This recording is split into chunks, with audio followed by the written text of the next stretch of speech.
मुझे भी गर्व हो रहा है जिन्होंने इतनी बहादुरी के साथ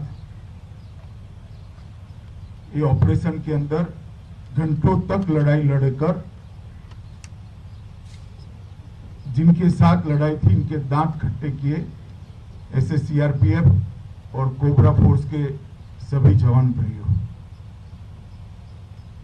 सबसे पहले तो ये ऑपरेशन के अंदर हमारे कुछ साथी शहीद हुए हैं। छत्तीसगढ़ पुलिस के, सीआरपीएफ के, कोबरा फोर्स के, वो सभी को मैं देश के प्रधानमंत्री जी की ओर से, मेरी ओर से और समग्र देश की जनता की ओर से बहुत भावपूर्वक श्रद्धांजलि देता हूं। उन्होंने अपने जीवन का सर्वस्व इस देश के लिए, इस देश के विकास के लिए, इस देश की शांति के लिए त्यागा है, बलिदान दिया है। उनके सर्वोच्च बलिदान को ये देश कभी भुला नहीं सकता।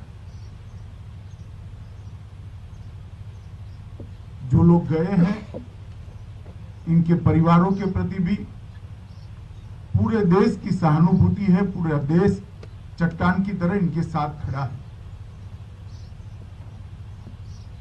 मैं आप लोगों को आज इतना ही कह सकता हूं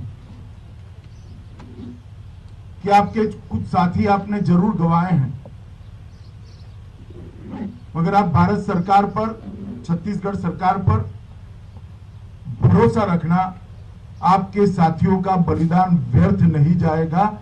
जिस उद्देश्य के लिए इन्होंने बलिदान दिया है वो उद्देश्य निश्चित रूप से पूरा होगा और विजय हमारी होगी। आज सुबह मैं जब इन सब के मृतदेहों को उनके घर पर भेजा जा रहा था तब उनको सलामी देकर आया हूं, श्रद्धांजलि देकर आया हूं। जब ये दृश्य टीवी पर जाते थे पूरे देश के परिवारों के घर के अंदर सभी लोगों के आंखों में नमी थी। एक सम्मान का भाव था, एक फक्र का भाव था कि देश का जवान अपने घर से किलोमीटरों दूर देश के लिए, देश की मिट्टी के लिए, देश की शांति और देश के विकास के लिए अपनी जान का बलिदान दिया। एक और तो गौरव हो रहा था, दूसरी ओर मन में बड़ा शोक और दुख भी था कि इतनी युवावस्था में ये जवान हमारे बीच में नहीं। आज मैं उसी टीम के साथ बैठा हूं जो टीम ये लड़ाई लड़कर आई। आपने मुझे बताया, मेरी ब्रीफिंग भी हुई वहां पर, घंटों तक इतनी विषम परिस्थिति में आपने बहादुरी के साथ ये लड़ाई को लड़ा है। पूरा देश आप पर गर्व कर रहा है। कुछ क्षति हमारी जरूर हुई, मगर जिनके खिलाफ हमारा ऑपरेशन था, जिनके खिलाफ लड़ाई थी, उनकी भी क्षति हुई। और हमें ये नहीं भूलना चाहिए कि कुछ साल पहले वहां पहुंचना भी दिक्कत थी। उनके घर में जाकर, उनके घर तक पहुंचकर हमने लड़ाई लड़ी है और हम बहादुरी के साथ लड़े। आप सबकी बहादुरी के कारण ही 4 साढ़े 4 घंटे तक मुठभेड़ चली। उनका भी भारी नुकसान हुआ, हमारा भी नुकसान हुआ, परंतु ये लड़ाई है, ये लड़ाई को हमने अंजाम तक पहुंचाना है। विगत कई सालों से हम देख रहे हैं, धीरे धीरे धीरे हम अपनी पोस्टों को आगे बढ़ाते जा रहे हैं। मैं 2019 से गृह मंत्री हूं, मैं देख रहा हूं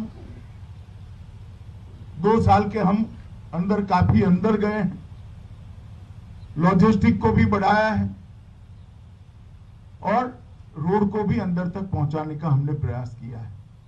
हमारे कैंप भी बड़े हैं, जवानों की तैनाती भी बड़ी है।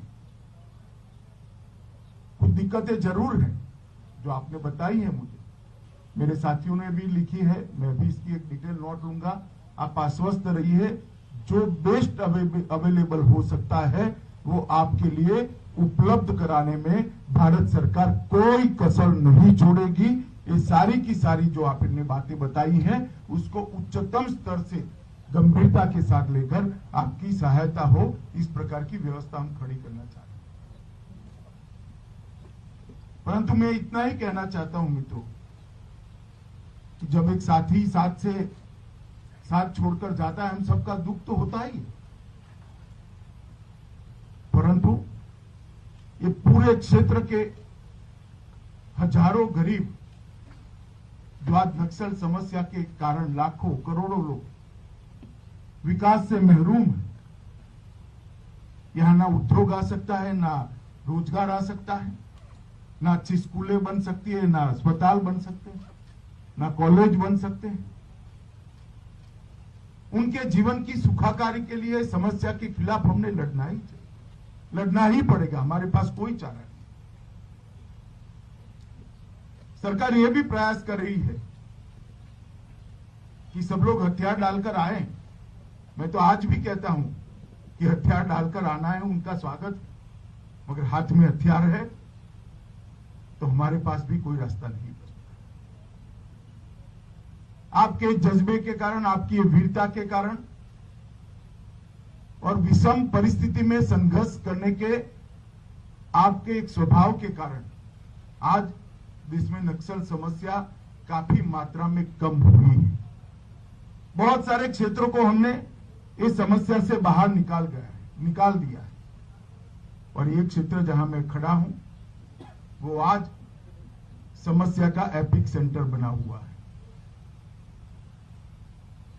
और ये क्षेत्र में आपकी तैनाती है, तो आपकी एक विशेष जिम्मेदारी है कि लड़ाई अपने अंतिम चरण में पहुंची है, उस वक्त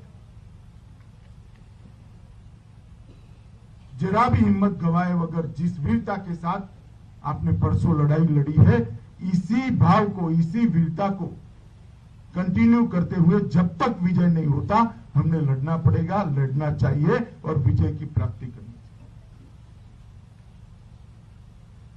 अन्य राज्यों से कोऑर्डिनेशन, स्टेट गवर्नमेंट का कोऑर्डिनेशन अच्छा ही है, ये सारी चर्चा भी हुई है, कार्य योजना भी बनी, मगर लड़ाई होती है तो क्षति भी होती है और जब साथी जाता है दुख भी होता है। ये दुख जितना आपको है उतना ही हमें भी है, परंतु लड़ाई को हम रोक नहीं सकते। लड़ाई को इसी जज्बे के साथ आपको आगे बढ़ाना है और इसीलिए आज मैं यहां आपके बीच में आया हूं। जब से मैं सुना, मैं आसाम था, मेरे सारे कार्यक्रम रद्द कट कर मैं कल शाम को दिल्ली पहुंचा, दिल्ली जाके रिव्यू किया और आज बड़े सवेरे से यही क्षेत्र में हूं जहां ये समस्या है। मैं आज यहां पर देश के प्रधानमंत्री जी का भी संदेश लेकर आपके लिए आया हूं। ये लड़ाई में हमारे पास विजय के अलावे कोई विकल्प नहीं है, क्योंकि ये लड़ाई हमारी व्यक्तिगत लड़ाई नहीं है, देश को शांत और विकसित करने की, देश को समृद्ध करने की लड़ाई है। इसमें हमें विजय प्राप्त करनी है और यहां पर आज आप लोगों को सुना भी, आपके साथ चर्चा भी करी, आपके अफसरों के साथ भी सुबह काफी डिटेल चर्चा हुई है, आपके साथ भोजन भी रखा है। मैं चाहूंगा कि जहां आप भोजन करें वहीं खड़ा रहकर मैं आपके साथ भोजन करूं, भोजन करते करते भी मैं आपके साथ बात करूंगा, मगर इतना भरोसा जरूर रखना कि भारत सरकार संवेदना के साथ आपकी हर तकलीफ को समझती है और आपकी ये लड़ाई के साथ चट्टान की तरह खड़ी है। आपकी हर जरूरियत को पूरा करने की तैयारी भी है और इच्छा भी है। यहां से जाने के बाद जितनी भी कमियां नजर आएगी इसको भरने के लिए हम तुरंत ही कार्यवाही करेंगे। मैं आप सभी को फिर से एक बार बहुत बहुत शाबाशी तो नहीं कह सकता, मगर साधुवाद देना चाहता हूं, आपकी वीरता की बुरी बुरी प्रशंसा करना चाहता हूं कि आपने 4-4.5 घंटे तक एक कठिन लड़ाई लड़कर दुश्मन के दांत खट्टे करने का काम किया है और वीरता के साथ आप लड़ाई लड़े हो और ऐसी जगह पे लड़ाई लड़े हो जहां जाने की पहले हम कल्पना भी नहीं कर सकते। और ये लड़ाई को हम सब मिलकर जारी रखें जब तक विजय नहीं होता, जब तक ये समस्या निर्मूल नहीं होती, तब तक हमारी लड़ाई समाप्त नहीं हो सकती। मैं फिर से एक बार देश के प्रधानमंत्री